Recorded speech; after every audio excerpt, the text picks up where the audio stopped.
Today I'm joined by Peter Quinlan, a meteorologist for Global News, and he is here today to give us a look at the forecast for Lloydminster coming up over the rest of the fall and winter. And so thank you so much for joining me today, Peter.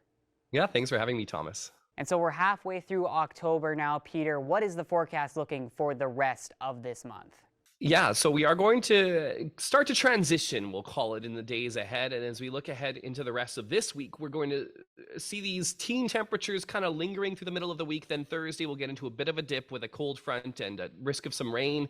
Then as we work our way into your Friday, looks like we'll get back pushing toward those double digits and actually a decent weekend. So this is the weekend to get your yard work done as temperatures jump their way back up toward the teens at times. But then it's next week that we start to see a bit of a pivot toward below seasonal temperatures. An average daytime high this time of year in Lloydminster is around 10 degrees. So we will be half that at times and even less than that at times. So highs, we're talking just a few degrees above freezing some of these days. So next week we will see a cool down. Then the following week we could see an even bigger cool down with highs struggling to get above the freezing mark. And then the last week of the month, which includes Halloween, could be a cool one as well. And there is the risk of snow in those last 2 weeks of the month. And farmers here in Lloydminster would definitely like to see a bit more moisture for their future crops and pastures. What are we looking at for the amount of snow that is going to be coming down this winter here in Lloydminster?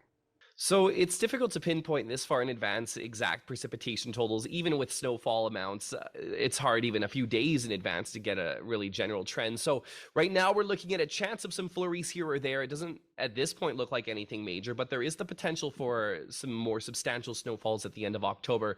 We'll have to kind of refine that and do a wait and see approach. As for the overall trend as we look ahead into winter, it does look like we'll start to transition toward a colder than normal trend temperature wise as we move toward winter, and some models hinting at a snowier than normal winter, others less snowy, but overall the pattern could be a little bit more favorable for farmers this winter. And finally, with those flurries that you are forecasting, when should people start worrying about needing to bundle up more and throw on their winter tires for the coming winter season? Good question. So I think you should probably start booking in those cars to get the winter tires on right now, because sometimes they're backed up weeks and you need to get those on because there is that potential for a significant snowfall at times in the next few weeks. Really, the last 2 weeks of October is game time when we could see heavy snow, but we may or may not. It's just the time you want to be prepared for that. And it looks like we'll start to see that pivot point where we stop hitting those above freezing daytime highs probably at some point late October into early November. So it's also a good time maybe this coming weekend or next weekend to start pulling out those warm winter woolies. Thank you so much for all the information today, Peter, and hopefully we can see a little bit of moisture for our farmers here in Lloydminster, but hopefully not too soon so that we can still enjoy the fall weather. Yes, agreed for us all. Thank you so much for having me, Thomas.